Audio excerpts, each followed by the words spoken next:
On y va d'abord pour l'analyse. Des femmes qui veulent vraiment montrer quelque chose qui n'est pas en elles. Oui, je me dis bien. D'abord, j'ai très bien aimé comment est-ce que l'épisode s'est passé, comment est-ce que l'épisode est commencé. Donc voilà, est commencé à commencer, tout ce que vous voulez. Ça commence avec ces 4 femmes, voire Dalonda, Amsa, Jalika et Lala. Premièrement, c'était Lala dans cette maison, là où elle était seule vraiment. Contrairement aux 2 saisons, Lala, on l'a montré chez elle dans son domicile conjugal, où elle était soit avec Cher, sinon c'est avec ses enfants et tout. Mais là, elle se retrouve seule tout juste avant qu'on introduise la bonne Marème.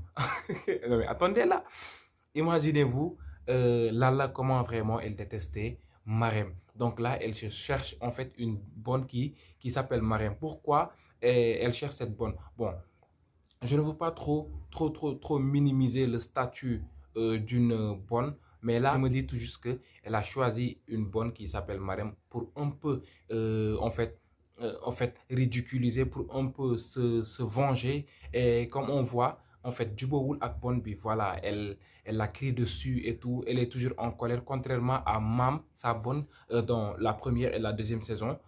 Elle s'entendait très bien, hein, parfois sax maam moo doon en fait xaw a def yenn yi dóor Noura affaire yooyu noonu, mais daf koy baal en fait day wax ak moom correctement. Mais là je vois que le nom de Marème retrouve vraiment une place pour quand même se venger, pour comment je vais dire ça, pour la rendre minable, hein? Oui, je me dis bien.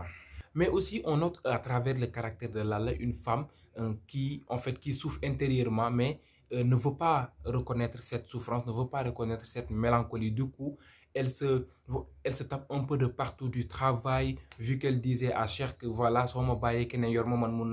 donc, je me dis, le fait qu'elle veuille travailler autant de fois, aller présenter des émissions, voilà, avoir sa boutique de côté et tout ça, c'est une manière, hein, de ne pas vouloir montrer à Cher que vraiment je suis dépendante. Hein, je regrette le fait que je t'ai quitté et tout ça. Et je pense que vraiment, ça griffe trop mal. Elle aura beau faire le chat énervé, mais elle griffe trop mal. Parce que ça ne se montre pas. Et cela se note au niveau quand même de ses réactions. Cela va me permettre de tout directement rejoindre la scène, voilà, de la tontine, du tour comme on l'appelle ici en Wolof.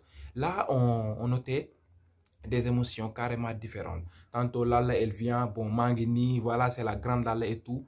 Voilà, mais d'un coup, elle change de mine, surtout avec Philly et tout. Et ce qu'on n'a pas un peu compris, c'est quoi? D'où vient quand même cette histoire de ne plus calculer Philly, de la rayer dans sa vie et tout. Bon, donc moi, je me dis qu'on aura affaire à des flashbacks. Donc voilà, là, on nous a tout juste présenté cette histoire qu'il y a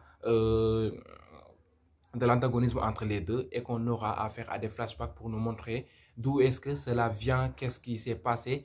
En tout cas, Lala nous a un peu parlé de cela, comme quoi elle m'a forcé, bon, elle me forçait toujours à quitter mon ménage et tout, donc je ne l'ai pas fait. Elle m'a laissé, moi aussi, après avoir divorcé, voilà, je l'ai rayé de ma vie et tout ça. Donc là, je peux tout juste dire que c'est un peu paradoxal par rapport à la Philly qu'on a connue. Philly qui toujours retenait Lala dans son ménage, Mounial affaire yo, bon, cher, sa chère là. Donc, il y a qu'à regarder tout ça. Là, donc, elle revient nous dire qu'elle poussait, c'est Philly qui poussait à Lala de quitter son ménage. Je me dis, non, mais attends, pourquoi? Est-ce que vraiment Philly va quand même, comment est-ce que je vais dire, piquer cher à Lala? Voilà ce qu'on a vu d'après les posters et tout ça. Ce sera vraiment une histoire très rocambolesque. On s'attend à des flashbacks pour un peu nous expliquer cela. En tout cas, c'était vraiment une scène qui me rappelait l'épisode 22 de la saison 2, là, voilà, lors du baptême de bébé Makodo. Voilà, là où c'était en fait Amsa qui avait cette tenue bleue de Lala qui ressemble très bien, et les réactions aussi se ressemblaient, et elle avait les mêmes réactions de ce jour-là. Elle était tantôt en train de faire semblant, voilà, de tenir le coup, et pourtant, d'un coup, voilà, elle est triste, elle est un peu abattue et tout ça. Voilà, ça se ressemblait très bien. J'ai très bien aimé cette scène.